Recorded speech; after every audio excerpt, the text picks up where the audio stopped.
Welcome to Art Bazaar, a podcast that chats with artists of all types to explore the depths of creativity, brought to you by the Alternative Gallery. We'll be releasing new episodes every Wednesday with bonus episodes dropping randomly. If you like what you're hearing, you can support this podcast by going to thealternativegallery.com and clicking on the podcast tab. I'm your host, Brendan Wonder, creative director of the Alternative Gallery, a non-profit arts organization in Allentown, PA, run through the efforts of dedicated volunteers. Today, we'll be chatting with Alex Clare, an illustrator, graphic design, and caricature artist originally from Toronto, Canada, who has called the Lehigh Valley his home for the last 15 years. Alex graduated from the Columbus College of Art Design with a bachelor's degree in illustration and graphic design and went on to work for companies such as Crayola. He also designed labels for Brew Works and launched a successful caricature business. And fun fact, Alex has been working with the AG since the very beginning, one of those legacy artists who's been kicking around this whole time. We've done tons of cool stuff with him over the years, showed art together, and of course had lots of late night art shenanigans. You can and should check out his artwork by going to his website, alexandertheart.com, or on Instagram, Drawlindude. This is going to be one hell of a chat, so strap yourselves in.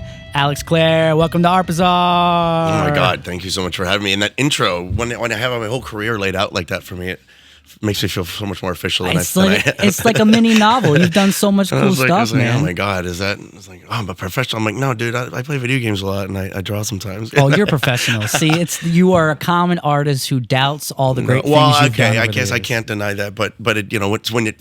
Professional and art when always it's all felt like two things that were like that. yeah. Well, you know me and you know the AG. We're our own version of professionalism, which you fit in perfectly with. You guys have been rocking it since I met you, and to see what you've done with the place is awesome, and it's so fun to just see you keep every year. You're like, I'm getting into podcasting now. I'm like, yeah, of course you are. I'm surprised it took this long. So am I. This is one of those ideas we had all the way back in the Hamilton Street days, but that was kind of a pipe dream. Like we knew one day we'd like to do it, but we didn't put any real effort into it.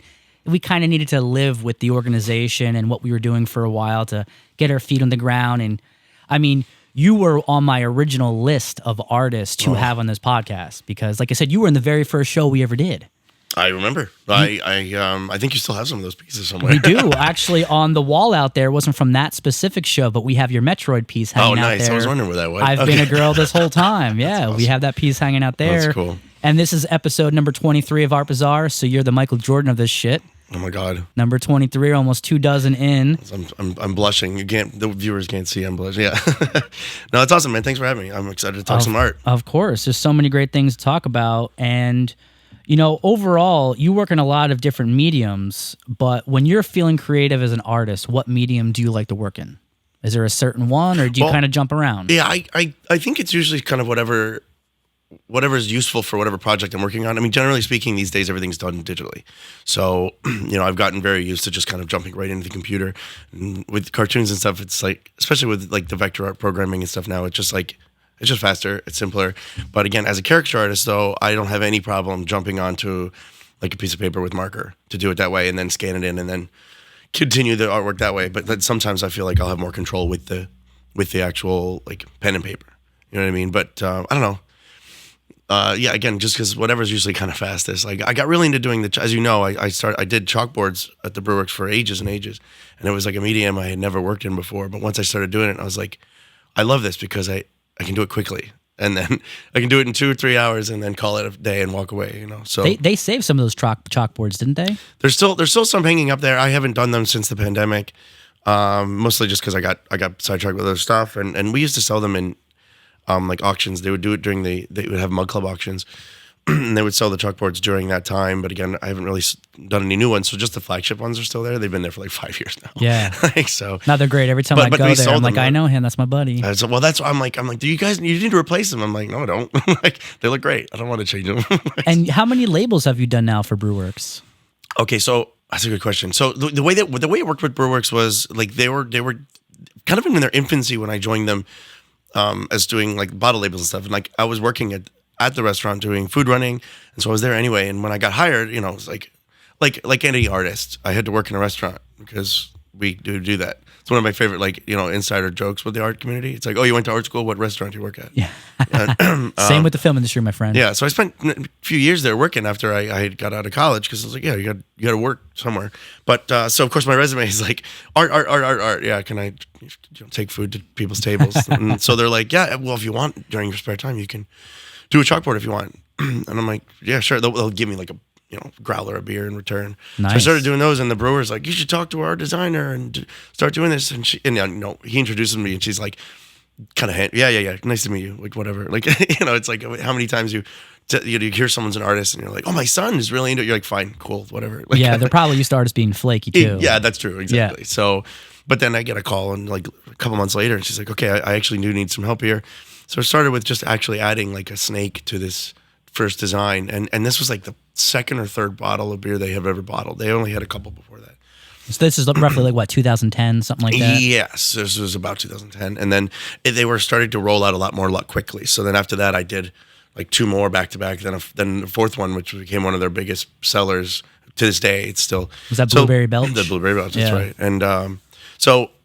And I'm dragging this out, but no, please explain. The details are interesting. Well, it's just amazing how everything, like, my entire career is very much like I think about this a lot when I tell these stories and how the ball just like keeps rolling and like you never know where you're going to end up. It's almost accidental. It's like, yeah, it's accidental, and then you didn't even know you wanted to be in the place you end up, and each new thing leads you to another thing, and it's like, so that's why my thing is like never say no, especially in the beginning of your career. It's like, hey, you never know, man.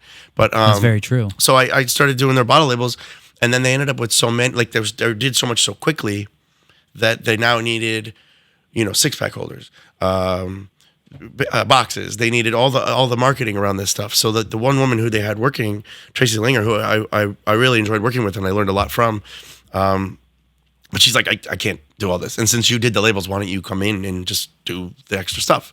Because you know your way around the artwork that you created. And I was like, sure. So they kind of hired me as like a part-time. So I'd be like part-time upstairs working in the restaurant, and then I go downstairs in a little tiny office in this little Mac and do this design stuff for them. And then that continued for a little while until eventually it was like that became my full-time job, and I stopped working in the rrestaurant completely. So I just, accidentally created a position for myself by being a helpful designer for them. And, I think you were doing labels here like before it became a big thing with breweries, because Brew Works was the first real brewery in this area, in these modern times at least. Obviously, Allentown used to be home to a lot of breweries, but that was in its heyday, long gone. But now you see so many breweries, so many microbreweries, and they all have this amazing artwork. Yeah. I mean, I don't know if you noticed it when you came in, those glass cases we have out there with all the cool stuff in it. Up top, aligned on the top of the cases, are all the beers that we collect that we think are amazing. Right.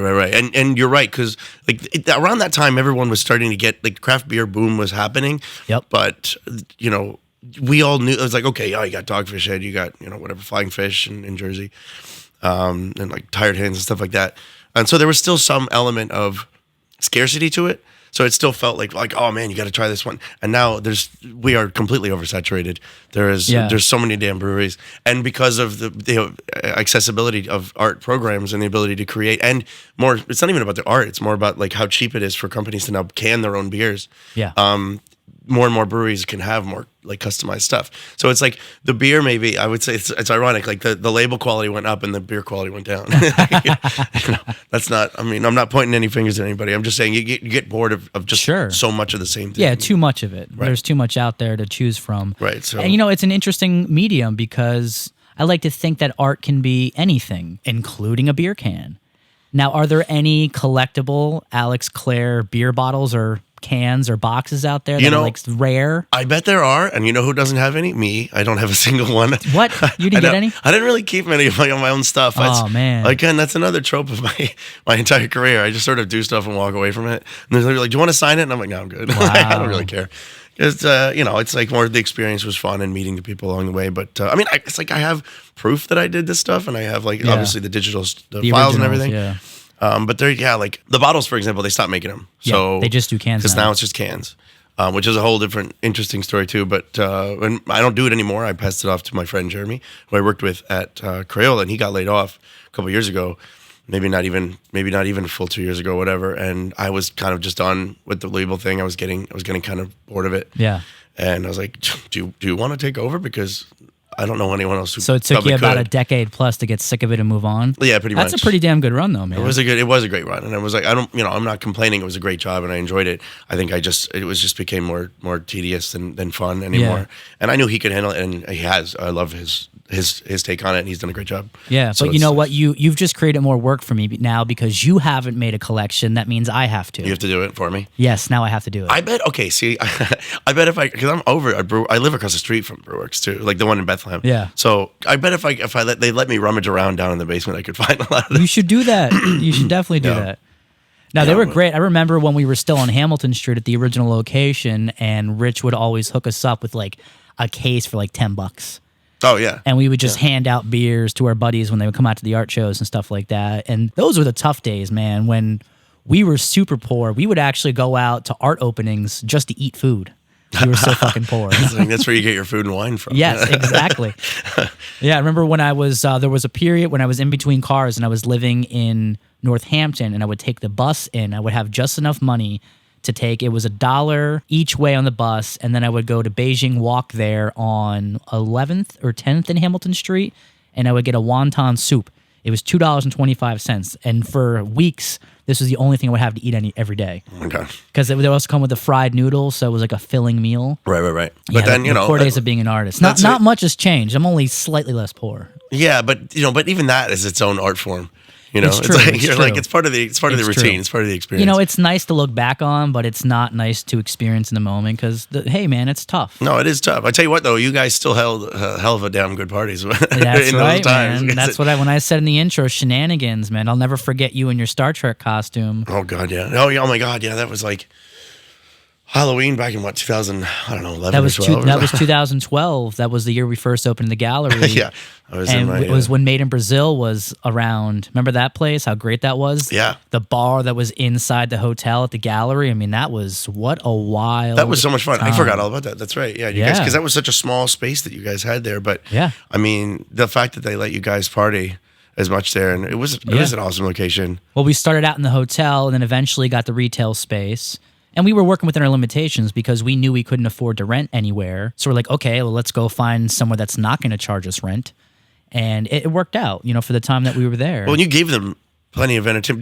Didn't you host an Art Wars there as well? We did host an Art Wars there, yeah. That's when we first opened up, too. So you gave people reasons to like populate the space. So. Yeah. But it would always drive me crazy when people would walk through and not even look at the artwork. Like PPL was right across the street, and lots of people would walk through. One time, Mayor Pulowski, the mayor of Allentown at the time, because right there was the banquet hall that they had. He walked through to go to a conference, and I was so furious because we were having an art opening. Sure. And he didn't stop. Like he's like in the middle of the art opening? Yes. Yeah. And he just walked right through us and wanted nothing to do with it. And I was like so mad about it. Right. It's like, dude, you could at least just do a little politicking. Yeah. You know what I mean? But like he feign interest. He eventually ended up being a big supporter of not only the arts, but what we were doing.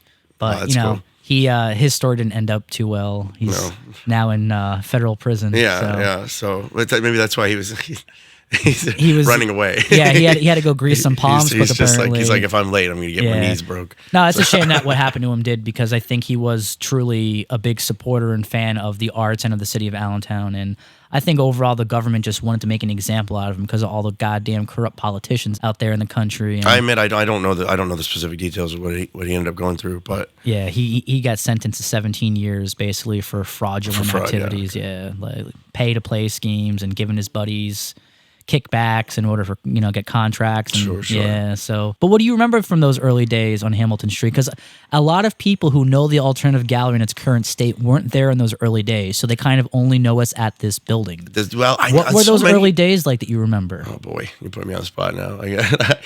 So many of my memories are from this building because it is kind of crazy how long you have had this one. But I remember being in the Art Wars competition there. I think that was, if I had to guess, was that the last? That was like the final round of this, like the second year of Art Wars. I think you won that one. I think that was Bobby Zeke won that. Bobby Zeke won that one. That's right. That one that night. You won the next year. I won the first year and the fourth year. Fourth year, okay. But no, I remember. So I definitely remember that. So there was like a lot of pressure being in there. I remember. God, I can't think of his name now. One of the painters that was affiliated with you guys for a while, tall black guy. Garrett Curry. Was that him? Garrett. There was Jermel Fountain. He's No, it not too wasn't tall Jermel. though. It wasn't Jamel. But anyway, it was, I remember because I had seen his artwork and I was a fan and I just met him that night. But I was like, I was getting ready for Art Wars and I was really, really fucking hungry. So I was like super psyched out and I wasn't paying attention. And I walked in and I'm like with my girlfriend at the time and I like just need to drop my shit off and then leave to go get food. And I remember he reached out. He's like, "Hey, what's up, man?" And I was like, "Yeah, what's going on? Whatever." And I like just blew him off.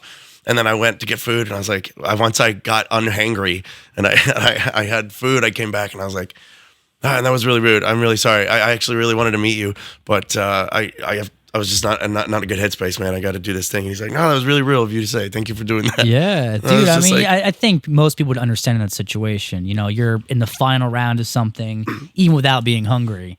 Right. That's a big consideration. And so it was in my head. But I people remember should have. because I remember specifically being like, "Oh, fine, I can finally meet this guy. I like his work." And then I'm just like, "Not now. See, Yeah. I'll be back." Like, but no, and that's the kind of thing. What I remember is just how warm everybody was and encouraging everybody was. You know, it was definitely a nice art space. It felt like it was like we were all like the misfit cousins. Yeah. You know what I mean? Like we were like, it's like, yeah, you find, you know, the art museum's just down the street. You got, you know, major players that come in and out of the city. There's professional, that word again, Yeah. with art.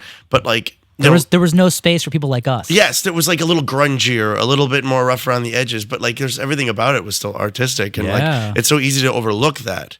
Like the mayor not turning his head Sure. even, you know, that kind of, it's like, oh, you guys aren't legitimate, or, you know, you don't look like you have authority or something. Way. A certain, yeah. Like you don't have fit a certain mold. the sheen of the, and I'm like, One, I think too, a lot of people were adamant.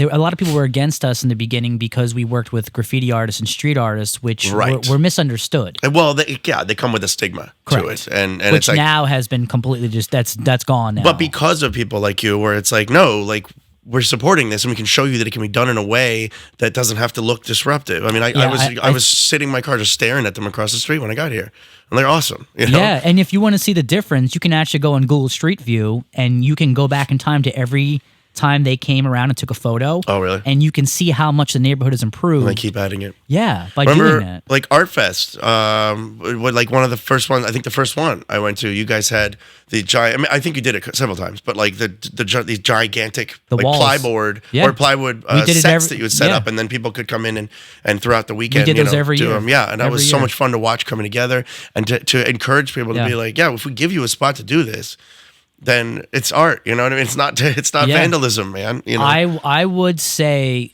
that Arts Fest 2014, which was the first one, in 2015, those 2 years, the exposure people had to the graffiti and street artists creating, that's what changed the approach in the city. After that, Parks and Recreation, the city of Allentown, the Allentown Police Department no longer saw these guys as criminals. 'Cause Right. I remember in Arts Fest 2014, when we were putting it together, the Allentown police chief like putting pressure on us, saying like, we are very concerned about having graffiti artists here because we have all these problems. And the only reason they gave us a pass is because the bike cops, they would stop by the gallery when we were on Hamilton Street. Yeah, I remember. And they loved what we were doing. I was like, and everyone's blown away because we're all used to, you know, we're not far out of our teenage years at that point. We're used to running from cops. Yeah, you're like, And all of a I'm sudden not they're supposed to be your friend. Yeah. And that was the first time we were ever friendly with law enforcement. We're like, wait, what is going on here? And it was because of that relationship we were able to have the graffiti and street art at Arts Fest to begin with. Right. And you actually did a poster for one of the Arts Fest I 2016. did. That was one of my favorite. That's one of my favorite like little memorabilia from my Yeah. past, especially because I was happy to get to do that with you guys, and I like the way it turned out. And That was a beautiful to piece, see. man. Thank you, and to see that on a digital billboard as I'm driving by, I'm like, all right, that's pretty sweet. Yes, and I'll tell you what, like to this day, that is a lot of people's favorite Arts Fest Oh, really? poster. That one and the astronaut one, those I are the like that one two too, yep. I always hear about that are people's favorites. That makes me happy. I So, still have, yeah. I've got the postcards and the posters and shit from there. And, it And was, you know, really 2024 cool. here, the year that we're living through at the moment, this is the 10th anniversary of the first Arts Fest, and we were really hoping to try to bring it back this year, but Mm-hmm. it's seeming less and less likely because, I mean, the costs have gone up astronomically. It's almost twice as expensive as it was in 2019. everything. Yeah, I mean, And that is for the exact same size festival without growing it in any degree. And without corporate support, we can't do it. well, exactly. And the prices, nothing's going to go back down. So it's unfortunate that, I mean, so much goes in. I watched them, and you guys, it takes months and months and months Yeah. of planning to put it together. And if God forbid it doesn't pull the numbers you need, They're done. Yeah, I know. It's not coming back. Yeah, it's rough. And, we do have hopes to bring it back one day. But at the same time, the city of Allentown's in a major transition right now. I was actually walking around the city today, taking some photos, some architectural photos for something I'm working on. And I was shocked at how many vacant storefronts are in Hamilton right now. I believe it. It's like really rough. Like even Brew Works, I see they've reduced their hours, and it's like, man, Yeah. Well, when the PPL Center came in, and then all these fancy restaurants opened up there, and a lot of them went out of business immediately. Yeah, 'Cause they're like, it turns out the hockey fans don't really want to go to the restaurants. Well, it's not a hockey town. No, they would have been better off having a basketball team there, to be honest. Well, and you can't just put a stadium in there and expect the stigma of downtown Allentown to just wash away. And I firmly believe that stigma was maybe over exaggerated and maybe undeserved, especially as we entered the last 2 decades here. But people still like to hold on to that. Oh, we don't want to go there at night. I agree. I don't know if that's true anymore. My opinion of what happened is the people that run the city and who are have their hands in things. I think, frankly, they got tired of hearing that Allentown was ghetto, right? And they were like, "Well, we're going to show you." Mm-hmm. And then they made it overly corporate, right? Which also didn't work. No, and we'll just overly speed run this one. Yeah. We're just going to gentrify as fast as possible with a stadium in the middle, and then just ignore everything else around. It's I was really rooting for things to work out, but it unfortunately didn't. And that stadium is actually why we had to leave the hotel to begin with. Oh, that's right. Because the hotel manager, everyone had dollar signs in their eyes. All of a sudden, that was prime real estate. Prime real estate. It's like, bro, I have a little retail space that has no closet, no storage, no bathroom. Anything that happens in a hotel immediately affects what's happening in our space. Mm-hmm. I mean, when they would have a wedding party or something like that. Sure. When Hurricane Sandy came through and a lot of people got displaced from New York or New Jersey, the Red Cross sent them to the Holiday Inn, the hotel that we were in. Oh, really? And it was booked beyond capacity, and people destroyed the whole place. They destroyed artwork. They stole artwork. So we were like, all right, this is a real problem here, man. So you're just, to them at that point it is. You're just an accessory. Yeah. And he wanted $1,200 or $1,400 a month for that little tiny space. I'm like, dude, you're out of your. What about what we do makes you think we have that money? Yeah, exactly. It's like, have you come in here? Yes. Have you talked to us? Yeah, that hotel manager. We talked about it in the first episode. I'm not going to mention names, but he was a maniac. We found him passed out drunk multiple times. I love that. You turn out one day he's just got his head through a painting. It's like, you've been doing this? Yeah. Oh, no joke. And I still have it. And both Jay and Rob can back me up on this. We had, because when you hang on a wall, things get nicked up, and the wall was already not in good shape by the time when we first started the gallery. But after a bunch of shows and stuff like that, you need to touch up the wall. So we asked him if there was any paint there that we could use to match it instead of repainting the whole wall. Mm-hmm. This dude literally walks out and gives me a bottle of whiteout. I'm not fucking with you. I love that. And I still have it. I still have this bottle. You still of have the bottle of whiteout? And even if that was acceptable, which it's not. It wasn't nearly enough for that huge wall. No, I love that because that means he's done it before. He probably did. He's just like, oh yeah, I know exactly what to do. Because beneath it was this this very gaudy golden wall. Mm-hmm. So I can't even imagine what that looked like beforehand. I love the idea of you're not even going to Lowe's and you're like, the sample of paint is $3. And he's like, yeah, but why not? It's $150. Yeah, so I'm gonna spray it at the wall. And I was like, you know what? Let me try it. And I did it, and I was like, this looks awful. Yeah. All you do, it's like a dark white because it's trying to cover this gold, which is still kind of coming through a little bit. I was like, some wild times. That's amazing. Wow. And I think we were just talking right before we started the podcast. The last time that you were here at the AG was for one of the retro arcades, wasn't it? Yeah. I remember we were. I don't know if it was because there might have been just a party I came to as well, or maybe it was an opening or something. Yeah, I think an open house or something like that. Yeah. Came out. So I wanted to come see how. But I remember the one. It was like the 20th anniversary of Resident Evil 2. I think it was. Yeah. And you and I, we played through the unreleased version, what's known as Resident Evil 1.5. Yeah, 1.5, and I was so excited to see it. And I was like, I'm sat down. I'm like, I'm not moving. I was so happy that someone was geeking out about that as much as me. It's my favorite. It's my favorite video games franchise, and Resident Evil 2, both the original and now the remake are easily my favorite games. So, and I had never seen 1.5 in the wild. I mean, I'd heard about it or whatever, and it's even in its unfinished state, I was just like, this is fascinating. It was really cool. Yeah, because it was like literally walking through video game history. Yeah, because you and I before that, all we'd ever seen is maybe some screenshots in a video game magazine. We knew the Elsa Walker's outfit or whatever. That was it. It was so cool to play, man. But so that was fun. So thank you for that. That was really cool. I mean, that was cool. I mean, you guys, I love it. It was great because you got Because I attend MagFest every January. It's a music and gaming festival. Yeah. It's gotten bigger and bigger and bigger every year. It's down in like National Harbor, Maryland. Usually the first weekend in January. This year it was the third weekend, and it's massive. It started a lot like how you guys have started, in the way that you keep games, you archive things. You've got cathode ray televisions and stuff like that. So your setup was very similar to their setup. They've got this, and at this point they've been doing it for so long. Imagine an entire hotel ballroom area, just nothing but tables, cathode ray televisions, and a GameCube, PlayStation 1, PlayStation 2, SNES, We're my PlayStation shirt right now. There you go. And then this library in the middle. You're like, okay, I want this game for this console. And so your little setup here was just a miniaturized version of that. It was great. Awesome, and it was nice to see when I was like, oh shit, he's really got all these different TVs set up. This is awesome. Well, you'll be happy to hear this. On Saturday, April 6th, we're doing a retro arcade at the Bethlehem area library. Oh, right down the street from me. Right down the street from you. Perfect. So we're going to do the full day, 10 a.m. to 5 p.m., the whole day that the library I've been to one of those open. too, actually. Yeah. I remember the last, well, maybe not the last time you did it, but I remember going, and it was, again, because of how much equipment you had to get in and out of there. It was an impressive little setup. And it was really inspiring to see how many people showed up. Yeah. And again, you see even kids coming in and they're like, this is cool. Because from their perspective, I love that even more, because they're like, the hell is a fucking SNES? What is, even GameCube? It's think about that, because I have these fond memories of things like book fairs at school when I was a kid. They take some regular, ordinary room and turn it into a book fair. And every time you pass by that room for the rest of your school career, you think about that book fair. Mm-hmm. Now, I imagine these kids, every time they go to the library, even as an adult, they probably pass that room and they're like, man, I remember that one random time. They poked their head in. You put the video games back yet? Well, so the Bethlehem Area Public Library reached out to us. We haven't done it since before the pandemic, because we haven't really been doing those much at all. And they said they still get a lot of requests for it. And we're doing it during the Cherry Blossom Festival, which is for us so perfectly timed, because they have so many activities already going on in and around the library. Mm-hmm. So there's lots of traffic in and out. And for me, I love that, because I'm obsessed with Japanese culture. I think anyone that's into gaming is, because that's where all great games really originated from. Oh yeah, every other It's like 50% of gamers are weebs too. So we're all fans.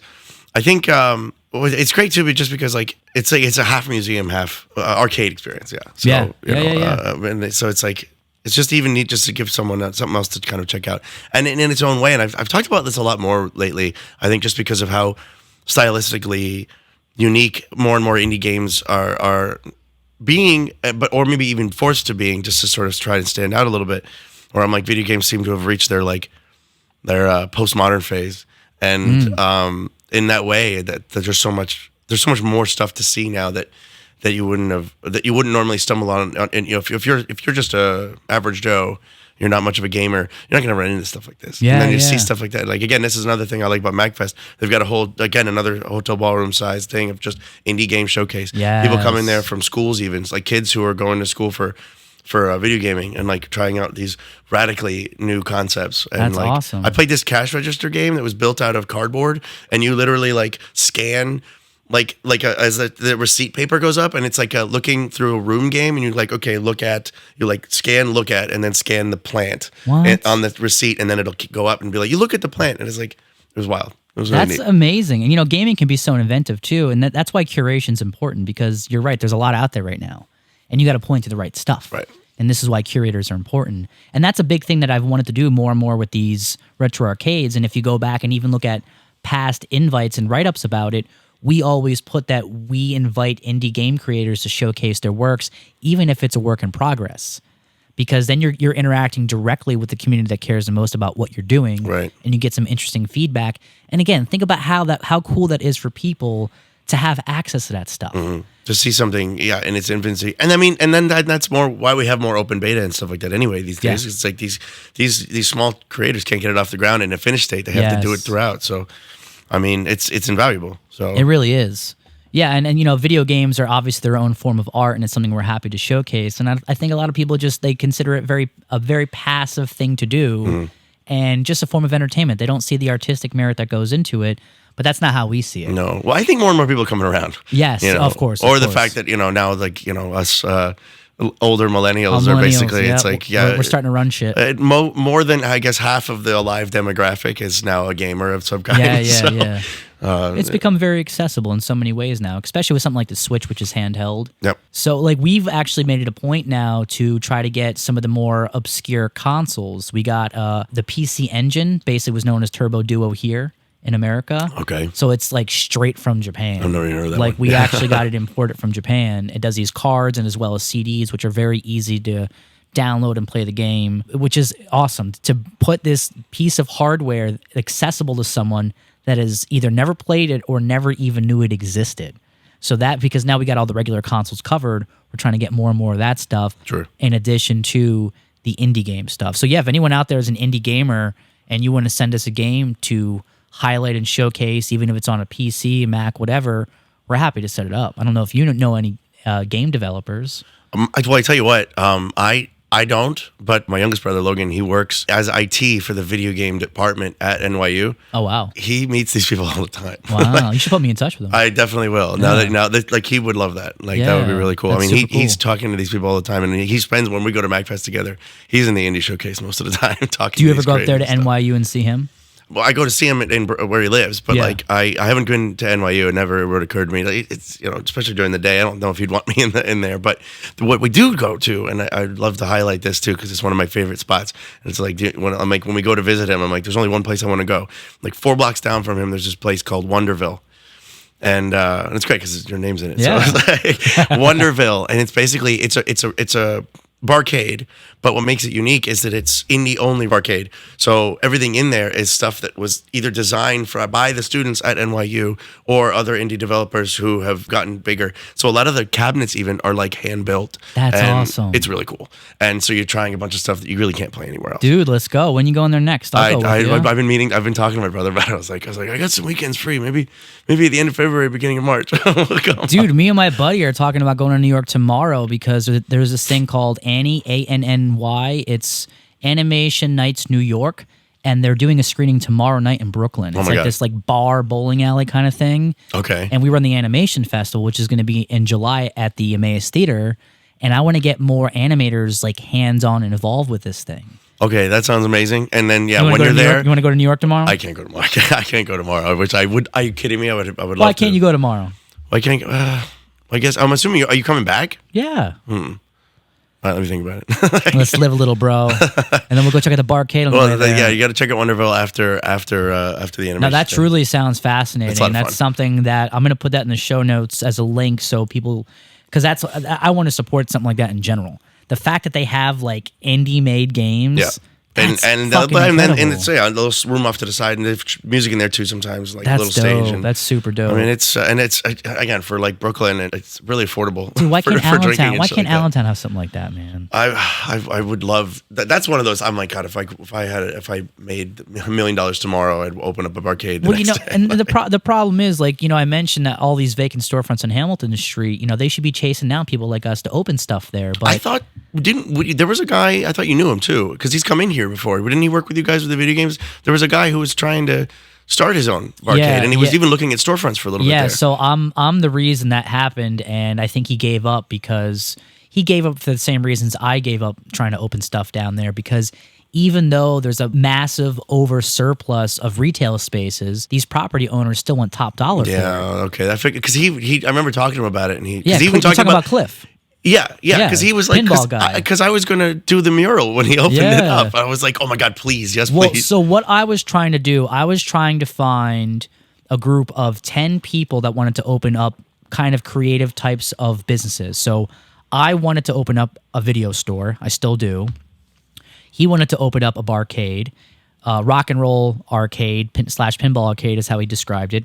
I wanted someone to open up a bookstore. Mm-hmm. I wanted someone to open up an art supply store. I wanted someone like the head shop or like a dispensary. Imagine you get all that in like one strip. Exactly. And you're like, that's the party strip. But that's what Hamilton and the people that work in Hamilton don't fucking get, dude. They want to cast as wide as possible net and get everything, when they don't realize that what's going to actually bring any part of Allentown back is niche businesses. Yeah. But they think because it only caters to a small populace, it's not going to be sustainable. The example I always use is Comic Masters in the Whitehall Mall. 10 years ago, if you and I were to make a bet of what was going to last longer, Comic Masters or Sears, right? What will we bet on? Yeah, we probably both would have bet on Sears. Yeah. And There's now, no way. I'm like, Comic Masters has like 1 foot out the door. It's a niche business, and because of that, you have a dedicated, loyal fan base that might not be huge, but it's going to be there, and it will slowly grow over the years. Comic books are more popular than ever and will continue to be for the foreseeable future. Now, because these guys didn't see that coming 20 years ago, they weren't supportive of these types of businesses. That's the problem now. Like, actually, the place that I want to open up my video store is immediately next to Brew Works. Right, all right. The guys that own this building own that property as well, but they're dragging their feet on fixing things. Okay. And like everyone else, they want top dollar for rent. You know, you should Well, be... especially you're right downtown, and they're not going to let up. At that rate, they're never going to rent it out. No. They're never going to rent it out. It's going to sit there vacant forever. Well, it's like, it's this, this landlord mentality of like, I need mine or I don't get any. The landlord game, it has literally destroyed American society. First, we outsourced all the jobs. Now everyone's a renter. You know, just kind of a side tangent here, which will hopefully tie back into this. You know, we hear so much about affordable housing, right? That's become this buzz term that you hear. And it's we come to accept that, okay, if rent is cheap enough and if an apartment is cheap enough, okay, we're satisfied. Why does it stop there? It should really be about affordable home ownership. People should be owning their homes. No, absolutely. And again, the more accessible it becomes, the more people are going to be drawn to it, the more you're going to sell. I remember, so I was tied a little bit back into art. I was like, oh yeah, I draw. But no, because this is good because I was like, I had so much fun in an unexpected way. So at the end in December is a busy month for me. I'm usually like doing a lot of corporate parties, for holiday parties and doing stuff like caricatures. That. Yeah, caricature events and stuff. So I went to the behavioral wellness Tower Behavioral Health. They had their like during the day, because a lot of these healthcare stuff places, they don't really have like a party they do at a hotel or anything. They'll usually like, a few hours in the middle of the day and they have in the little gymnasium, set up a buffet of food and stuff like that, hire me. So they had me there in Reading, so it was just like 3 hours from like 12 to 3, but then they wanted me to like do the night shift because there are other people to be able to have fun too, so it was like 7 to 8:30. So I'm like, well, I'm not going to drive home. So I'm like, okay, I head over to the Reading Mall. And I was overjoyed and surprised and delighted to see how alive that mall was. Again, nowadays, especially in like a city like Reading, you'd be like, what's going to be in there? Yeah. There was a working arcade that was great. Like, I actually had retro games. Because, these days when you hear arcade, it's basically like gambling for kids. And so when you go to the beach and it's just a bunch of claw games. Or those crappy arcade one-up things, those cheap arcade cabinets that people get. Right. Yeah. If you want the real deal when it's an arcade. So this was an actual arcade, and I was in there. I pumped money in right away, and I was in there just playing video games. It was a great time. There was a place called the Pokemon like Trading Emporium that just specialized in people coming in and like trading Pokemon cards. Wow. And it looked like it was doing really well. And of course, they sold some merch too because you got to do that. But and again, these are niche businesses. There was a store called the Morgue that was just like all like horror themed paraphernalia and merchandise and stuff like that. Now, I imagine there were tons of people in these places you're talking about. It was busy. Yeah. Were they busier than regular other stores that you saw? I would say it was Christmas time, so I feel like everything was busy. Yeah, it was it wasn't like, but that's the thing, it wasn't like packed, but people were in the mall, people were buying stuff. Yeah. I was looking, and they're looking for, presents too. But that's the problem when I go, I'm like, I just go into the places that I like. The cool stuff. Yeah. I'm like, that's how it should be. I was like, I don't get any presents for anyone else, but I just spent $100 on myself. I mean, if your friends don't like what you like, why are you friends with them in the first place? That's true, exactly. But those are the kind of things we need here, and I think this is why you need creative people kind of taking charge of things in society.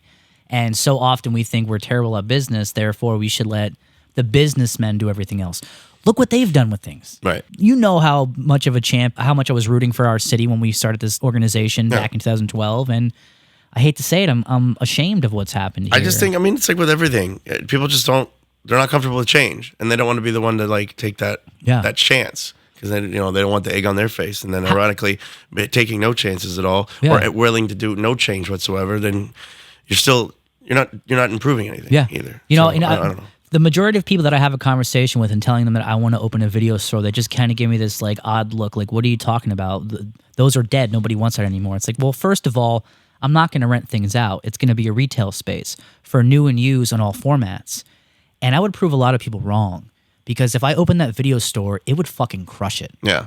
Because where else are you going to go? Yeah. And even just again, because look at all the paraphernalia you have as well. Yeah. Like all this like old, it serves as a museum as well. Correct. And people there's one in Easton, I think. I don't remember what it's called. But I know there's some video game stores. I didn't know there was an actual video store. Maybe it's more video games than it is. Well, and that's the only place you're going to find movies at this point, is if a video game store has an area dedicated to movies. So I think maybe there was like some they had like a case of like old, Yeah. like just old merchandise and stuff that was kind of cool, and it was just fun to look at it all. Yeah. You know, and then like so yeah, I think it is a video game place, but still, like that's the point is, people were in there. It's niche. It's fun. It's like we want to look at the old stuff. It's gone beyond the point where it's like it's okay, fine, obsolete, sure, but now it's like kitsch and art history. But it's not obsolete though. A lot of people say that because it's digital. But first of all, nothing digital lasts, and secondly, if that were the case, books would have ceased to exist 100 years ago because we no longer have a use for them, especially because newspapers took over and then radio and television. Why do we still have books? Because we need libraries. We need collections of things. Because if society were to fall and there were no internet, if there were no electricity, what do we have left? We have these physical remnants. Right. That is what I'm trying to build. You know, I'm a preservationist and a collector, and I want to create a collection that's going to last for future generations to benefit from. The same can't be said by just having things in a hard drive. I mean, I do that too, don't get me wrong, but it needs to be physical. And I'm sure you can understand that if we had a bookstore and maybe a skate shop and a video store and a barcade down on Hamilton Street, how lively would make things. Oh, yeah. And it would bring people like us back to Hamilton Street. I mean, I was walking around down there today during the lunch break, and there was nobody out there. It's like, dude, I know it's a little cold outside, but come on. But it's even just a place to, it's just like hang out. You're like, okay, I can go there and I know I'm going to run into people that like are into the same shit I am. So I guess the whole point of me just going over and over about this is if anyone's listening, like these are the things you need, and this is what will actually bring people out. I mean, even arcades, back to the arcade, that place is crushing. Yeah, I was just thinking about that. I was like, is that the White Hall? I was like, no, that's Emmaus. Right? It's over at the South Mall now. South Mall. Yeah. It started at the Merchant Square Mall, which is now gone. Rest in peace. Right. And then the Double Decker Record just closed back in December, so now Allentown has no record stores. And my other friend Alex was telling me how now because Double Decker is closed and places like Merchant Square Mall are gone, there's nowhere really for people locally to take their records. So because of this, really interesting records are starting to appear at the Goodwill. Oh no! Yeah, well, or good for collectors. I guess. Well, good for collectors and people that actually want to go get things. But let's just hope you beat the resellers to it, because that's true. Or great stuff just will sit there and collect dust. When the resellers they're kind of killing the fun of going to a thrift store, because the thrift store is supposed to be about you find something you didn't expect and it's cheap, and you may not have known about it, especially if it's a movie or music or something like that. You spend $1 or $2 on it because it's a gamble. Right. I mean, now I go to the Goodwill and there's books that are like $8, $9. Oh, really? I was like, dude, what? Come on, I can get it on eBay for that price. And because they're yeah. Well, it's that surprises me from Goodwill, because when I said, oh no, I wasn't trying to make it sound like, I was like, no, I support these organizations. Yeah. No, I got you. I support their stores. I think it's great. But more like, oh no, because like they think these things could just be, could be hidden. Someone's in there like, look, I just need a jacket. Sure. I'm not looking for a or record. think about if there were an art supply store in town. Dick Blick is great, but first of all, it's a little pricey. And as far as being in Center City, Allentown, it's way off the beaten path. But I tell you what, I use their brand, the chalk pack markers for caricatures. Caricature artists have all different, obviously, preferences and styles and stuff. A lot of people actually use Crayola markers. It's very like it's a big tip, and it's like soft, and you can what they used to do is like put some of them still do. You put like Copic ink in the Crayola marker, so you've got the nice tip. You got the good ink with the tip, right? The tip for me is a little too soft. I like a firmer tip. I have a heavy hand, so the chalk pack markers are basically just like tougher Crayola markers, but you can only get them at Dick Blick. So, and for me, that's like, that's you're going from Bethlehem all the way to basically Emmaus. It's an over an hour round trip just for me to go get my damn markers. And then again, online they charge you in order to get their deal for 6+ markers or it's cheaper or whatever. You got to get them in the store. That doesn't work online, and then you're paying for shipping and all that stuff too. And I know it's first world problems, obviously, but it is definitely like I have to try to time the going over there to get markers or being in the area. But, I wouldn't even say it is a first world problem, but I don't think in the way that you maybe intend. Like, we need to be mindful about taking those long trips, especially for environmental reasons. Well, and that's like if there was something I could go to closer to get the supplies I need, that would be outstanding. Well, it's like, even some of these grocery stores and even the farmers markets, none of that stuff comes from local producers any longer. And because like outside of the city limits of a place like Allentown, it's all fields and farms. And now those have malls and warehouses on them. So now we have to import our food. It's like, it doesn't make any sense. Yeah. We used to be able to like survive off of producing and making things. And in general, artistic or not, that's something that as a society we really need to focus on. Because when you're too reliant on shipping things, I mean, what drives me crazy is a lot of these warehouses, they're not even producing stuff there. They're just holding stuff that was made somewhere else before it goes to another place. It's like, really, we're destroying all our farmland just for basically storage units? Yeah. It's and crazy. then people, and then in our city, it's like, we need. Well, and then where's the jobs? Where's the culture? It's like, well, we're shipping it in, I guess. So, and then look what happens in our city. Like we had during the pandemic, it was a huge issue where semi-truck, 18-wheel tractor trailers kept fucking hitting vehicles and buildings because the roads are literally older than the United States of America. Everyone here is smart enough to. Like, I'm like, wow, okay, maybe I gotta tuck my rearview mirror. We don't need to have 18-wheelers in these old little city streets. You know, we should have like box trucks. That should be the extent of it. Right. You have a local plant that is delivering locally with smaller vehicles, and then you can recharge them, with renewable energies. They don't need to be pumping gas and stuff like that. Yeah, that'd be ideal. But it's just crazy that we had a functional city 100 years ago. And now it's like we barely even have bus routes anymore. Right. Like now if you want to go from Allentown to New York, there's 2 buses per day out of Allentown. One that leaves at 5 a.m. and one that leaves at 5 p.m. That's it. Those are your options. So if I don't want to drive to New York, I decide to go tomorrow, I have to either be at the bus station at 5:05 a.m. Or which get is there a totally normal time. Totally for an artist. Or you get on the bus just in time to sit in traffic. and literally rush to get to the screening before it starts. It starts at 8 p.m. You're not getting into Port Authority till like 7:30. Right. And you gotta go from literally Times Square, Manhattan to Williamsburg, Brooklyn. Like, it's like, come on, man. There's no train service. I mean, can you even imagine what an Uber would cost if you could even get one, or a taxi service to go from Allentown to New York? It would be hundreds of dollars. It is. I've done Uber here and there when business is slow. Yeah. So and every now and then, like more and more, I've found last time I was doing it, like, the job will pop up on your phone and you can, like, you click on it to accept it. But I've gotten better at, like, waiting just instead of hitting the trigger right away, because it's amazing how many of them will pop up. It's like, they're trying to go to the New York airport. Oh, wow. And I'm like, dude, that's a 4-hour round trip, man. Dude. And it's like it'll tell me right away, like, I'll get like $100 from that, which means that, like, Uber's probably getting around $300 to $400 for that. That's more than a 4-hour ride, because I used to actually drop off and pick people up at the airport when I lived in New York City. That can be an all-day trip to just get there. That's true. Because the airports like JFK and LaGuardia, they are way the fuck out there. And there is so much traffic in between wherever you are in that airport. Right. There have been days, like, literally, I leave at 8 a.m. to pick someone up who's landing at like 11, and I'm not getting back with them till like 5 or 6 p.m.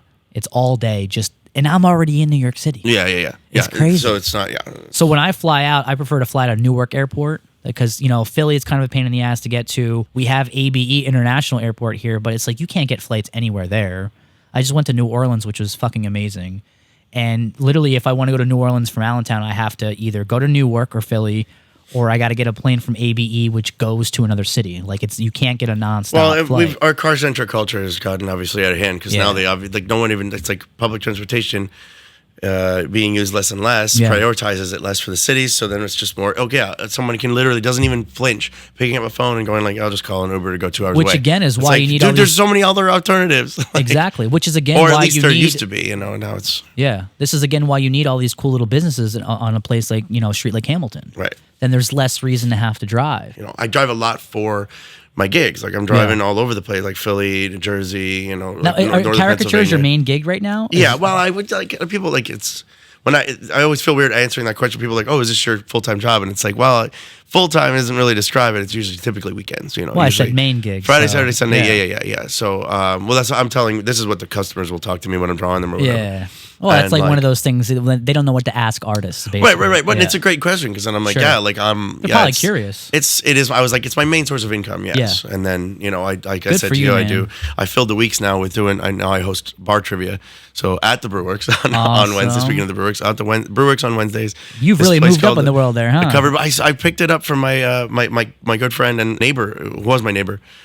Steve Bost, he used to run it for like 13 years, and then I co-hosted with him near the end there, just as like, I didn't, it was just fun. I was like, I'm gonna be there anyway. I'll hang out with you. He's like, He's like, yeah, I'd love to have you like read questions with me or whatever. And so when he left, it was like, do you want it? And I'm like, sure, I'll take it. Wow. I'll give it a shot. I never thought of, again, it goes back to what I was saying before. I'm like, I never thought I would ever get into this. Yeah. And now I'm about to have 3 of them a week. Wow. So it's a lot of fucking trivia kicking up there in that noggin of yours, man. it's well, no, I don't know shit. You don't retain it? I'm better on this side of the microphone when it comes to. I'm like, I can ask you guys. Yeah. But I had to look up the answers. Sure. I don't know them. So, but no, I mean, so that's like a fun way and hobby in the middle of the week. But yeah, generally caricatures, weekend stuff. You know, in December and sometimes in like June or whatever, you might get more stuff during the week where you're getting like again corporate events or something like that.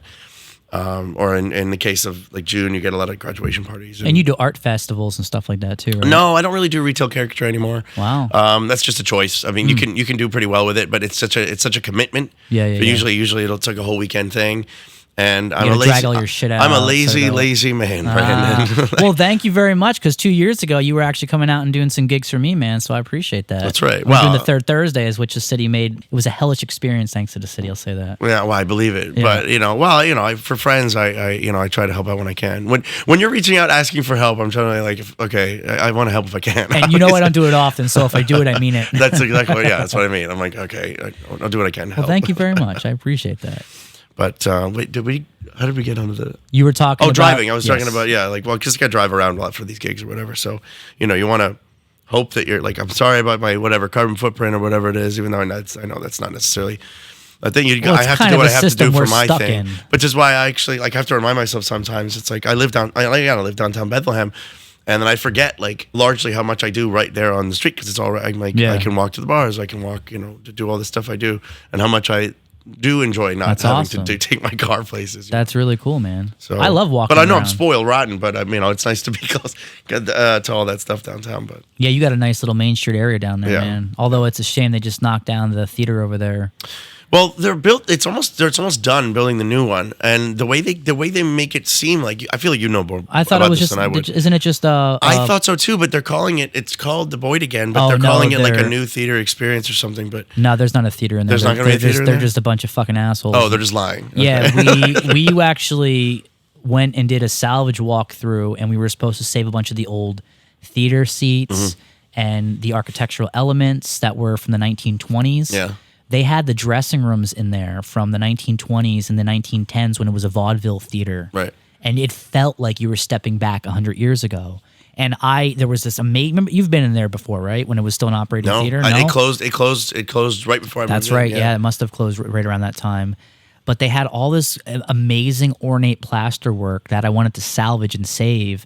And I bought books and I started studying how to preserve and save old historic plaster work. And we went and did the walkthrough, and we were supposed to come back, and they never brought us back in, and they destroyed everything.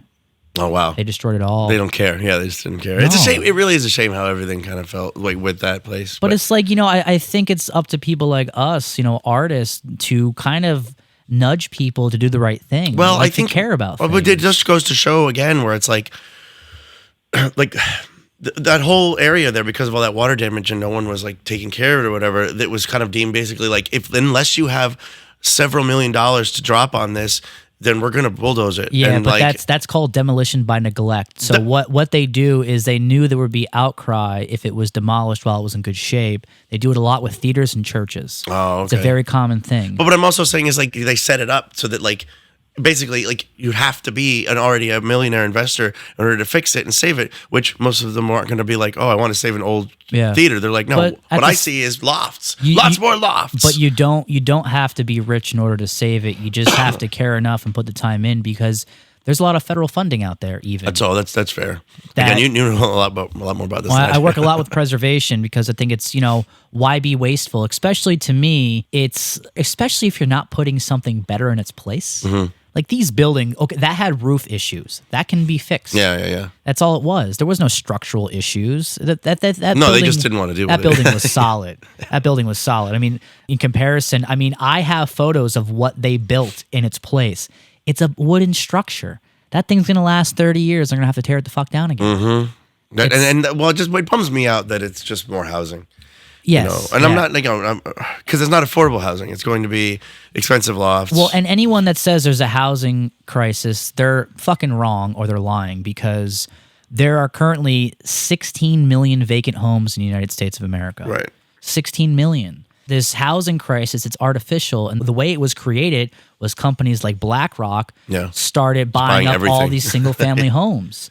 Even these guys, like my brother works for one of them, and I give him shit constantly about it.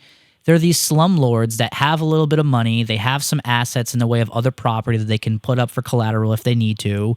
And they're out there going to sheriff sales or trying to bid out on things against single families that are trying to buy this home as well. And when you have more resources than a single family, or even worse, maybe a single parent, of course you're going to get it over them. Yeah. So these companies and these organizations are constantly snatching away properties from those who actually need them and then forcing people to live in rentals because, yes, like you said, that's where the money is. And it's a money game. And like, you know, we need to value things other than just money. My girlfriend, there was this not too long ago, you know, she was looking for a new place, and there was a place, she was like, okay, well, obviously we'll get a rental place if we can, but ideally it'd be cool because there's some really beautiful properties around Bethlehem that are like, you know. Oh, Bethlehem is full of great stuff. Right, so she found this place. It was great, affordable, but there was like 32 different people also like bidding on this thing, right? So she put a bid in or whatever, and then ended up like losing it to someone who had like more cash to just throw, like a $60,000 in cash deposit. She goes online 2 weeks later, it's up for rent now.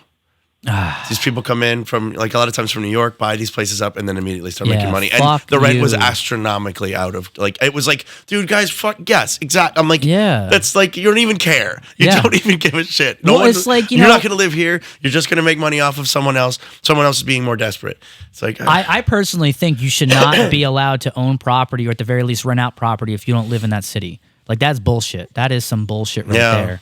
And it's like, you know, regular people are getting fucked every way right now. Like, we already have to have a job in order to have health insurance. That was the major mistake in this country, was linking health insurance to jobs, because now you have to keep that job.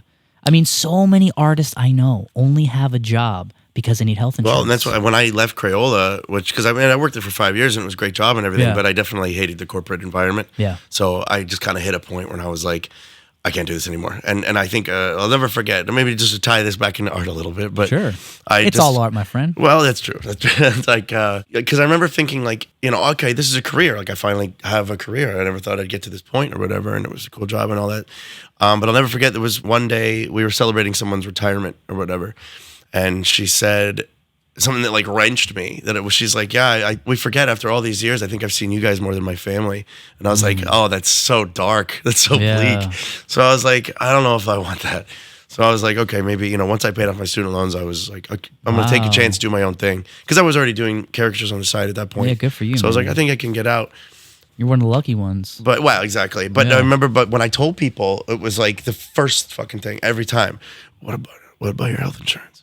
What are you gonna do? And I'm like, you know, there's like other ways to get this. Like, it's like, or more to the point, that cannot be the only reason I stay here. I know. And that's the reason a lot of people. And that's the reason a lot of people do, because you're right, because that's for a lot of people, that's the best option. Yeah. And it's a shame that even that's the first and only thing people cared about when I said I was. When you pay out of pocket for health insurance, it is insanely expensive. No, it sucks. Especially if you have a family. It sucks. Well, I'm scared now because I haven't had health insurance for years now, and so you don't have health insurance right now? I don't know, and I know I don't either. Now man. that I'm having more and more problems, and I'm hurting myself, and I'm like, oh crap. Well, just keep walking. That'll buy you some time, man. Yes. Yeah.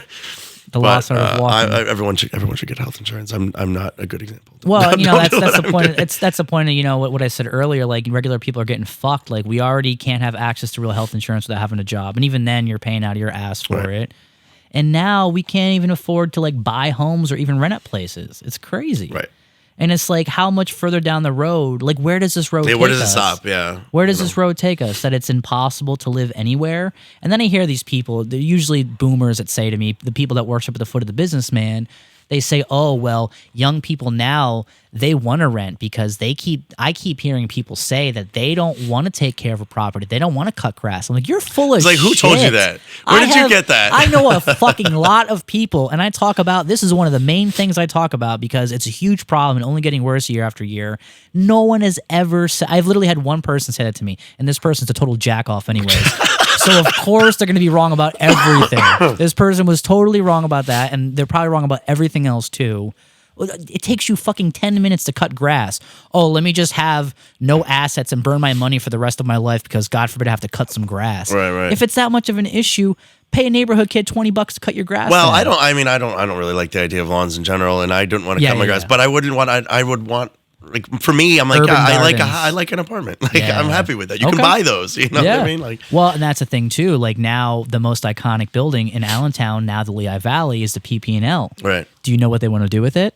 Let me guess. Apartment building. Affordable housing. Okay. How okay? But like when you say affordable, is it going to actually affordable, or are they whatever using that whatever dumbass unit of measurement they have? You know, yes, whatever it is. It's not going to be $500 a month. It's going to be probably $1,500 plus a month, which to me is not even remotely affordable. Well, usually because in that case it'll be like a studio. Well, what they should be doing, that's again the most iconic building. It has beautiful architecture. Do they not need to work in there anymore, or what's? PP&L moved out. Oh, they did. They're gone. It's vacant. It's fucking vacant. Where did they go? They're in one of the random city center buildings, which makes no sense because apparently city center was at 100% occupancy. How did you absorb the entire PPL? But I love the idea of them leaving because they couldn't afford the rent. Yes. And then they want to just make people other people buy. Now you're gonna have. Now you leave this massive building behind. There are very few companies that are going to be able to utilize that building the way PPL did. If there's one thing that's guaranteed to be needed in Allentown forever, it's electricity. And if they can't make it work, we're seriously in trouble. And I have talked to developers about this. I'm like, why wouldn't they just make it condos? Because it's the most iconic building we have. If you're going to turn it into housing, which I'm not crazy about, at the very least, if you're going to do that, you got to make the ground floor and the first couple floors above that some kind of commercial retail thing. Don't make it all residential. Well, I was going to say, I think that's stupid. If you turn this into residential, you got a lot more people who can come to your cool video store and the head shop. And if they make that into a giant apartment building, rent's going to double at that potential video store. Yeah, exactly. Because now there's the foot traffic. And, that would be. But the thing is, like, turn it into condos. Let people own a piece of the city. Every developer I talk to tells me the same thing. Oh, well, the money isn't here for condos. Literally, they haven't even tried it. Right. They haven't tried it. Let people own something, but they know on the long-term scale, they're going to make more money if it's rental. So shame on you developers. Now, a friend of mine he's a preservationist. He doesn't think there's any threat to the PPL building. Maybe he's right, but I'm not so certain about that. I think that because PPL was built, I think it's 1927, the building's definitely full of asbestos. Yeah. So anyone that comes in is going to have to do a full abatement. That's going to be millions and millions and millions of dollars. So you're saying they might just tear it down and start That over? is, I'm not saying it's likely to happen or going to happen, but it is definitely a possibility. But what did you say with the Boyd? It's like you wait long enough, eventually that will become an increasing demolition by possibility. neglect. Yeah. Anyone who hasn't heard of that term, demolition by neglect, go to Google and look it up. I never heard that before. There That's are interesting. thousands and thousands and thousands of examples in this country alone of these developers that do that. They buy these properties that they know there will be public outcry if they demolish, but then they let them fall apart and they say, well, it's too far gone and it's going to be a lot easier and cheaper to save it. And I'm going to be your savior, and I'm going to build something new. We can't get rid of the PP&L, but that's our only building now. We only have one. Literally, our only iconic building is now abandoned. I was taking photos of today. I'm like, this is sad, bro. This is so fucking sad. But that's why I want to have this podcast, because I want to have a platform for artists to express, again, curation. We need to point at what's important. And for me, some artists just want to do art, and that's cool. But I think art overall shapes society. Books, music, video games. It is what people are into. And I think if these creators have the opportunity to say, hey, this thing could be done better, that will support more people, we should take the opportunity to do so. Because I think a lot of people will listen. Like Bono. Bono got a lot of shit over the years for his activism coming out in his music. People are like, oh, he's an entertainer. He has no right to do that. Okay, that's your opinion. Well, now every entertainer is that. Yeah, way, so. but also, okay, we're doing it right now. some people might not like that, but that was Bono's right to do that. It's his fucking art. It's his band. He'll do whatever the fuck he wants with it. Yeah, exactly. And obviously it worked out. He just did the residency at the Las Vegas Sphere. I mean, it was literally the first event there. So I think society is in rough shape right now, and I think it needs the arts more now than at least in our lifetime. Well, and it's more accessible than ever before. So now's the time we can encourage a lot of younger people coming up with more accessible and more affordable tools that they can now use to get involved as well. Yeah. And like, or even showcase themselves online. It's like you can have if you're a teenager, you can open up an Etsy shop for some little craft you're doing or something like that. I mean, it's like the idea is that like you don't have to. Going back to what we said in the beginning, it's like about the style and look. It's like you don't have to be this professional art museum to look like you're the only person who can be in art or showcase art. And you guys are a great example of that. And it's like, like make people more comfortable with doing what they want and not doing what they feel like they have to do. You know? Yeah. And it's actually become more difficult for the arts here in Allentown since we started the gallery. And, that in a way, that's kind of a bummer for me because it's like, all right, well, did I not make the impact that I was hoping to make? I mean, in some ways... Well, you can only do so much. You can't hold the weight yourself. Well, and the thing is, the powers that be, the people with the money, they're taking things in a way that aren't really supportive of the arts as far as putting money in the pockets of artists, right? And if it is putting money in the pockets of artists, it's pretty much only mural artists. Mm-hmm. Someone like me that's a filmmaker...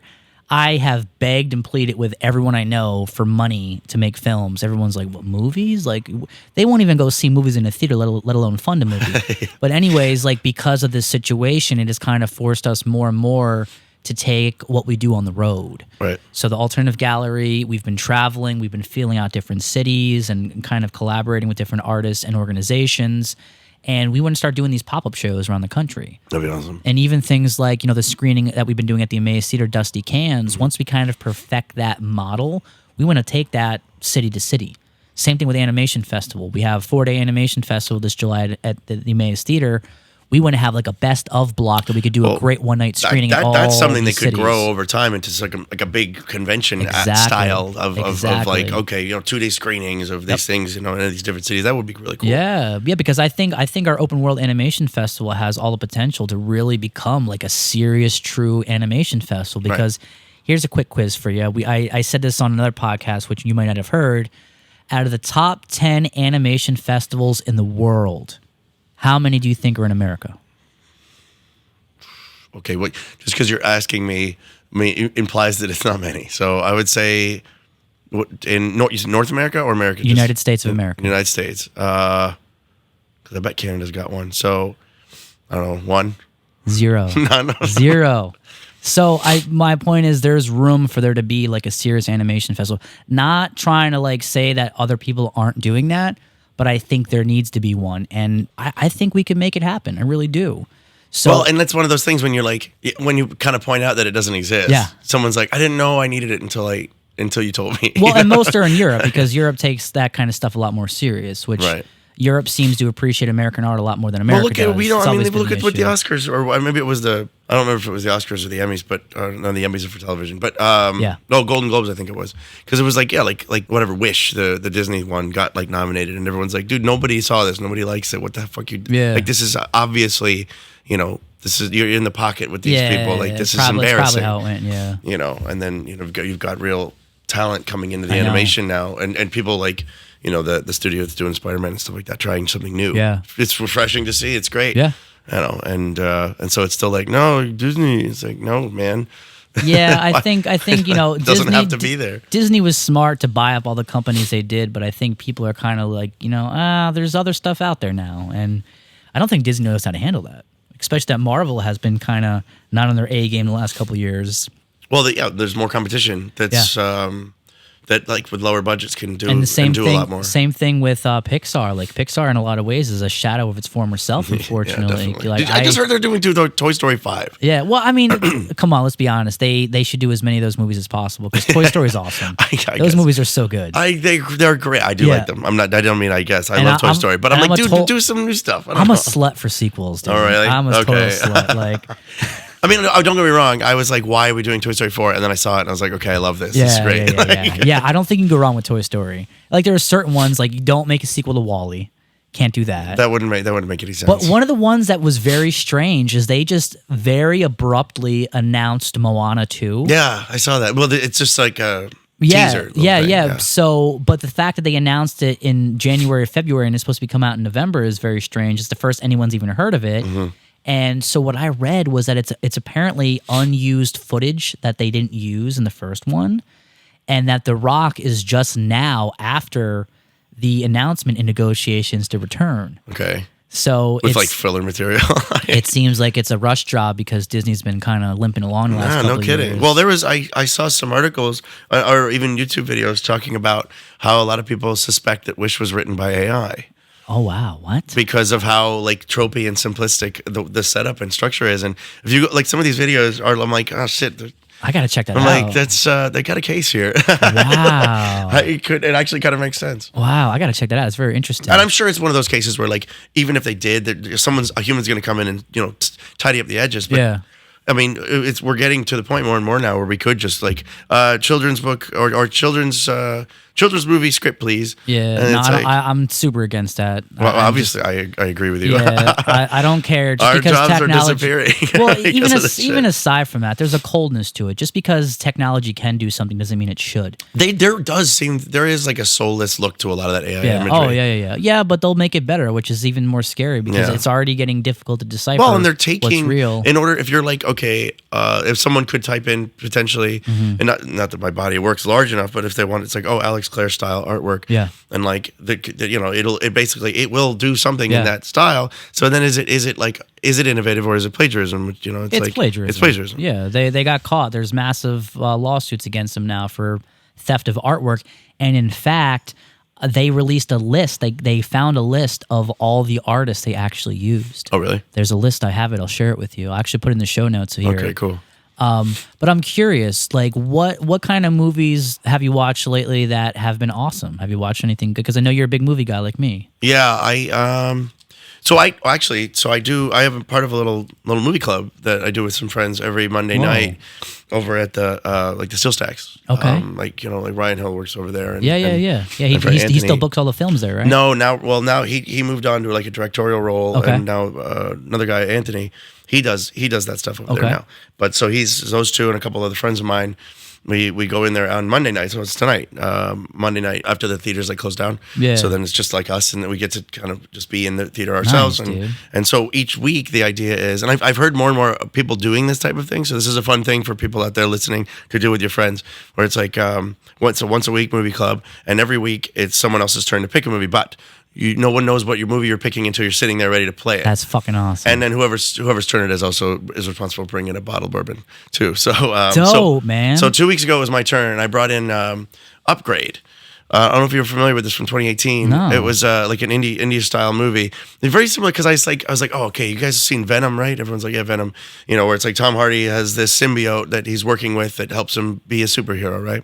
So Upgrade, it's before Venom, I think, but also like wildly similar for like a tenth of the budget, and it's a way better movie. Where it's basically this. It's funny too because the actor whose name is escaping me now is like a Tom Hardy knockoff. He looks just like him. He's like I bought Tom Hardy at a thrift store. Oh my God. And you bought Tom Hardy off Wish. Yeah. But he does a great job, and so they install like this chip in the back of his neck that like is an AI that's talking in his head, and it okay. like helps. It's kind of familiar. Controls him, and it's a way better movie, and it was made for like $3 million. Wow. Great stuff. Incredible. And we are all the guys. I was like, none of you have seen this, right? They're like, no. I was like, all right, you're welcome. You're in for a treat.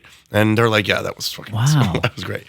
I just watched. It's not a new movie, but I haven't seen it before. It's by the Broken Lizard Troupe. Okay. Slammin' Salmon. I never saw Slam and Salmon. Dude, it's so good. Is it good? I thought it was like because that was the one that came amazing. out after Beer Fest, right? Yeah. Yeah, and I thought it was like it was panned a little. You're saying it's pretty good?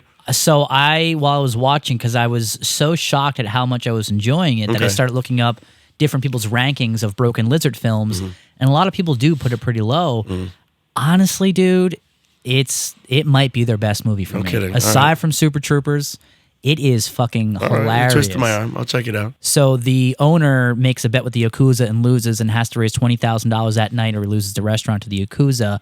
And they have this competition going on among the wait staff of whoever wins. It starts as a smaller prize and goes all the way up to $10,000. And then everyone just kind of, like, at first they're working together, and then they're just all trying to fuck each other It turns over. into more of a competition. It's so good, dude. It's all over the place, but it's a lot of fun. Okay, I'll check it out. Did you see? I went to the theater. I hadn't done it in a long time. I have those nights where, or days, I'm like, middle of the day. Again, I have a lot of time off, guys. I love going to see much. movies in the middle of the day. Middle of the day, I go by myself. I bought the fucking Dune popcorn bucket, which I couldn't. I don't know. I collect little buckets like that. I'm the They're same fun. way. And it's a cool bucket. But I went and saw The Beekeeper. Oh, with how was Jason it? Statham. It was great. It was awesome. Yeah. It was really good. I definitely recommend it. I mean, it's absurd, but it's just fucking so much fun to watch. It's a blast. There are a lot of good movies coming out. I mean, March next month, you got Ghostbusters. I know. I'm pretty pumped for the new one. I'm there opening night. I want that popcorn bucket too. I want that popcorn. Well, AMC. Did you see the AMC one? It's a ghost trap. Oh, that's right. Yeah, it's the ghost trap. Yeah. So hey, I'll let you know, man. I always go with a group of friends if you want to fucking come hang out with us. Definitely. I always sneak beers inside. Let's absolutely do that. Sometimes we go to Red Robin. We take a whole fucking burger and stuff in too. Nice. I always have a flask on me. I love contraband in a movie theater. It's absolutely. Like so. I'm still gonna buy your popcorn, dude. Yeah. Especially if it's cool collector's tin. Yeah, like you'll get two out of me and Alex alone. I'm a sucker for that. But so let me have my fucking liquor on. Yeah. So we have Ghostbusters. We have the week after Ghostbusters, King Kong and Godzilla, which looks wild. Yeah, where they're like partners in crime. Yeah, now, right? The way it's described, the director described it as like a buddy cop movie. Yeah. Oh my god. Yeah, like because there's no real way to communicate and they don't understand each other. It's like we don't like each other, but we gotta fucking work together. Right? I love that. I would love the idea of King Kong like rolling his eyes or something. Honestly, there's two movies aside from those that I'm like super stoked about.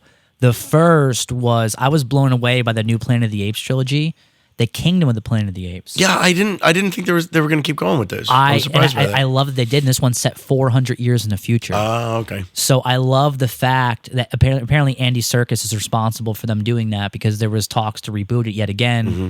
I'm so glad they didn't go that route. Oh, so this one's not connected to the last trilogy? It is. The main character is one of the descendants of Caesar. Okay. So he's like a good guy character. And very, very pumped for that. And then my favorite modern horror series is A Quiet Place. So well done. Oh my God, I really like the trailer for the new one. A Quiet Place Day One, and it's in New York. And one of my favorite tidbits about the first movie is apparently the first cut of A Quiet Place, they edited the whole thing with no sound. Like silent, like no sound whatsoever. Music, no sound effects, no dialogue. They did the editing completely silent and then added in the sound afterwards. Well, to what purpose? Just so that the movie would play visually, which is what movies. Oh, that makes okay. I get that's it. what movies are supposed to do. There's an old rule of thumb with movies. You're supposed to be able to put a film on mute, and if you can still tell what's going on, the movie's doing its job. Okay. Because a movie is supposed to tell its story show don't tell visually, exactly. Yeah. And too many movies rely on dialogue. It's just dialogue. Which dialogue's important too. Well, then you got Tarantino, where it's like he made that his own art form as well. That's his spice. Right. That's his spice. But you're right. I see. Yeah. So what about video games? What are you playing right now? Anything great? Okay, so talk about indie stuff that I'm like my brother recommended to me. And then I played it before he did, and then I was like, "Play it now!" You didn't start yet? I got a couple other friends into it too. I know it's getting more and more popularity because it is really that good. It's called Dave the Diver. Okay, you heard of this indie game? It's basically there's so many just types of games within one. The idea is like and it's got that 8-bit feel to it. It's really fun. You're this diver Dave, and you're working for this like sushi restaurant. And your old buddy hires you. So like during the day, you're like fishing, you're like diving for fish and like different stuff, and you upgrade your equipment to go into new areas, and then you uncover more of like there's like a plot PC? and lore and stuff. Like you can get it on I got it on the Switch. You can get it on everything. Whoa! Because it's indie, you get it for like $20, and it's worth way more than that. And like at night, then you help run the sushi restaurant. Dude, this sounds amazing. Shit. And I'm then fucking sold. It's so much fun. Look up the trailer for it, and then like Dave the Diver. Within those like so that's like okay, you got your like restaurant game, you got your diving game, but they add so much more. Like along the way, there are even more and more little tidbits of mini games throughout that open up to you. And is there like a stoner surfer dude? There's got to be at least one of those. I think he's not like the surfer guy is kind of like the wizened businessman who hires you. Okay. He's got like the Hawaiian shirt on and a beer, but he's like the investor kind of thing. So he's a cokehead. Yeah, absolutely, without a doubt, yeah. But there's a bunch of different characters that come in and out. Nice. There's a collecting element. So there's a guy who's like, you get these cards for collecting all these fish, but he's like dressed like Ash Ketchum. Yeah, you know what I mean? I'm glad I asked because I definitely haven't even heard of this game. I've been a lot of like little I have to check it out. like indie games like that. It's been a lot of fun to jump into. I played before that. I was playing Cult of the Lamb. Did you hear about that one too? I'm still trying to get to these major games. Like I started Red Dead Redemption 2 last year and just like got too busy and walked away from it. I want to play. That's harder. Those are the games that are hard to go back to once you step away for too long. Yeah. Especially those huge open world games. Well, I tell you what, I I got Starfield. I upgraded. I built a new PC just so I could play Starfield. Oh wow! And I walked away from it. I was bored by the game. I wanted to like it so much, and I played it for a little bit. I heard a lot of people say that. I just couldn't get into it. It just didn't hold me. I'll probably go back and play it, but the idea is like I hate any idea of a video game feeling like I'm supposed to do it instead of I shouldn't be able to move for 18 hours. I should want to play it instead of being like, I guess I just started this weekend Legend of Zelda Skyward Sword. I'm a huge Legend of Zelda fan. I did not like Skyward Sword. It's it's the only console game of Zelda I missed up until the new Breath of the Wild. Because I didn't like the motion control aspect. Yeah. You had to get the motion plus. And even now, I'm struggling with it with the Switch, where I'm going back and forth with certain things between button control and the motion controls. And it's just, it's a cool Zelda game aside from that, but it's difficult to play. No, okay. But like I figured, all right, like I didn't finish Breath of the Wild, because I had it on Wii U and the Switch was already out. I was like, I'm going to get a Switch and then get the Breath of the Wild. That didn't happen. So I want to play Skyward Sword, get caught up, and then play the two Breath of the Wild games. I want to see how they compare. Yeah. Because I liked Breath of the Wild, but I don't know, something seemed to be missing for me in that game. I only played it like maybe 10, 15 hours. Oh, wow. That's surprising. I didn't put that much time into it. I loved it. I put way too much time in it. And then Tears of the Kingdom as well. Yeah, I put even more time into that game. That might be what was missing from Breath of the Wild. Whatever they gave you more stuff in Tears. The building aspect and making the crazy fucking I think vehicles. You might enjoy that more than Breath of the Wild. Well, I'm going to make sure I play through both of them just because I'm a huge Zelda fan. And I know the Switch is coming to the end of its life cycle here. So there's not going to be another Zelda game until that next hardware. Well, I tell you, like I like the like the Switch Online stuff. You can get all the Game Boy games and Game Boy Advance. So Game Boy Advance, they have the Minish Cap, Zelda Minish Cap, and I had never played it. And I went through recently because they put it on there, and I'm really glad that they did because it was I was like, oh my god, this is an underrated game. I've never been a handheld gamer, so the fact that I can play those on a big screen TV now is a reason for me to visit those games finally and play them. Because I don't know, it's just like, I feel like, and not like I'm trying to be an elitist here, but for me, I just couldn't take a game seriously if it was handheld. Well, you can only sit for so long in a position where you're leaning over the thing, and a little screen. Like, I want to sit back, and that's another reason why that Skyward Sword's kind of a pain in the ass, because you can't just, like, lounge and play. Like, when I'm fighting a boss, especially, I gotta fucking stand up, and I'm into it, and shit like that, and I gotta make sure the straps around my wrist, or I'm gonna break the TV. Another one, I've just got the controller behind my head while I'm leaning back. I see what they were trying to do with it, but it just didn't work. Yeah. And I know Breath of the Wild, they completely abandoned that, right? Like, that's not... Yeah, they didn't need that gimmick anymore. No, it's just a regular control. That's where you need to be. Like, the Wii was fun, but after that, like, that's why the Wii U was like that bridge console, didn't really go anywhere. Right. But there's a lot of interesting titles because of that are now kind of lost to time that were not re-released yet. So, and once they shut down the store, they lost a lot of stuff. Yeah. It is a shame we couldn't transfer some of that stuff over. Yeah. Well, this has been a hell of a chat, man. Is there any parting words you'd like to leave our fellow listeners? Maybe any words of inspiration or do's or don'ts? Yeah, sure. Why not? We really covered every topic here, didn't we? Yeah, we all the stuff we like to talk about. And see, this is like a normal just us talking. This is how we usually have guys. Yeah, for the listener, this is just what we do. This is what podcasts we just crack a beer and we That's just talk right. about all the shit we like. We could sit here for another 3 hours and just talk about video games. If you didn't have to go to movie club and I didn't have to go see my grandfather, we would easily make that happen. All right, we'll plan another one. But I don't know. I guess for those of you who are here for like, I don't know, the cultivation of maybe your own art career or to celebrate the art in your life. I'm like, I don't know. To me, like, there's never been a better time to just dive in, draw. Don't let the fear of like the expectation of like a successful career hold you back from anything. Because now more than ever, you can accidentally just find. You never know where you're going to get involved in, and you never know what one thing will lead you to next. And I would also say that the biggest part of that is who you meet along the way. And the one thing that you really can only do with other people is to further your art career by meeting other artists around you and getting involved with groups like the Alternative Gallery here. So coming to these events, I've met people who end up hooking me up with a job or hooking me up with someone else who's looking for an artist, and then maybe they hook me up with something else. And, you're not going to do that on your own. So definitely the biggest piece of advice is just talk to other artists.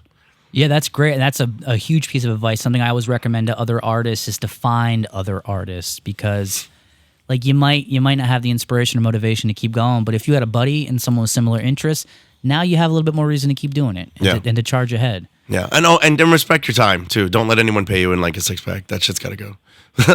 Maybe a case, but not a 6-pack. Maybe a case. Or a growler. For a friend, yeah. Or a growler. For a You get the friend, growler, yeah. right? Like, you got to start somewhere, but Yeah. you're worth more than you think. So Once again, we've been chatting with Alex Clare, illustrator, graphic designer, and caricature artist extraordinaire. You can check out his artwork by going to his website, alexandertheart.com, or on Instagram, Drawlindude. That's DrawlinDude, dude. And you can see all his cool stuff. And, he's open for commissions or for booking him at different events or parties. or if you just want to chat. Or if you just want to chat. That's always a thing, too. It's free. You don't got to buy anything. Tell him how awesome he is. Maybe if you heard him on this podcast, tell him what you liked about the podcast. And maybe you checked out the game that he just mentioned, Dave the Diver. Definitely play Dave the Diver. And you guys could chat all about that. I'm definitely checking that game out for sure. And for those of you listening, please like and subscribe to this podcast to help it grow. We want to reach a wide audience and feature fascinating artists and creators of all types. And if you know anyone who might dig this podcast, please recommend it to them. It's the best way to find podcasts, in my opinion. All the cool stuff you kind of find out from friends that like the same stuff that you do. And that's all for now. Thank you so much, Alex Clare, for joining us. It's been a very quick chat. I'm surprised it's already been over an hour. How long has it been? It was like it flew by. An hour, 20 minutes plus already. Awesome. I thought we hit, maybe I was like, yeah. Well, thanks for having me. It was a lot of fun. I'd be happy to come back at any point just to offer, even just a side opinion, just to be the guy on the side who goes like, wow, yeah. cool. So we do these one-on-one podcasts, but we also do like a group of artists will come. And I like to kind of bring an artist one-on-one first like this, and then bring you into a group. Little collective. Yeah, so people know who you are. There's some context before we bring you into a group. I like it. No, this was great. I'm excited for you, and I hope this keeps growing. Thank you very much, man. And thank you all for listening. We'll see you next time on the Art Bazaar.